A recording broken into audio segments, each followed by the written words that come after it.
সরকারি চাকরিজীবীদের জন্য নবম জাতীয় পে স্কেল বাস্তবায়নের প্রস্তুতি চূড়ান্ত পর্যায়ে পৌঁছেছে। নতুন বেতন কাঠামোয় মূল বেতন উল্লেখযোগ্য হারে বাড়ানোর নীতিগত সিদ্ধান্তের পাশাপাশি সরকারি ব্যয় নিয়ন্ত্রণে বিভিন্ন ভাতা যৌক্তিকীকরণ বা কাটছাঁটের বিষয়েও আলোচনা হয়েছে।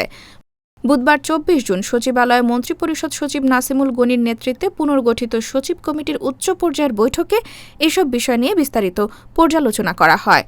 সংশ্লিষ্ট সূত্র জানায়, আগামী ১ জুলাই থেকে নতুন পে স্কেল কার্যকরের লক্ষ্যে এর আর্থিক প্রভাব, প্রশাসনিক সংস্কার ও বাস্তবায়ন সংক্রান্ত বিষয় নিয়ে আলোচনা হয়েছে।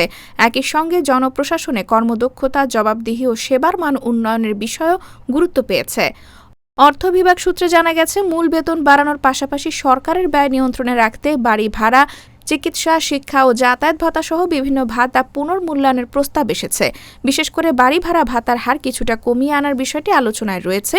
পাশাপাশি কিছু অপ্রাসঙ্গিক ভাতা বাতিলের প্রস্তাবও উত্থাপিত হয়েছে।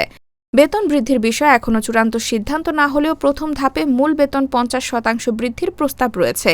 বিকল্প হিসেবে প্রথম থেকে নবম গ্রেডের কর্মকর্তাদের জন্য ৪০% এবং দশম থেকে ২০তম গ্রেডের কর্মচারীদের জন্য ৬০% বেতন বৃদ্ধির বিষয়েও বিবেচনায় আছে।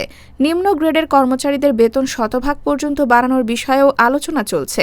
এলপিআর ভোগরত কর্মকর্তা-কর্মচারীরাও নতুন পে স্কেলের সুবিধা পাবেন। অর্থ মন্ত্রণালয় সূত্র জানিয়েছে, জনপ্রশাসন সংক্রান্ত সুপারিশ নীতিগতভাবে চূড়ান্ত হলেও বিচার বিভাগ ও সশস্ত্র বাহিনীর বিষয়টি এখনও চূড়ান্ত হয়নি। নতুন অর্থ বছরের শুরু থেকেই নবম পে স্কেলের আওতায় বেতন ভাতা প্রদানের প্রস্তুতি চলছে। এ লক্ষ্যে প্রস্তাবিত বাজেটে প্রায় ৪৪,০০০ কোটি টাকার বিশেষ বরাদ্দ রাখা হয়েছে।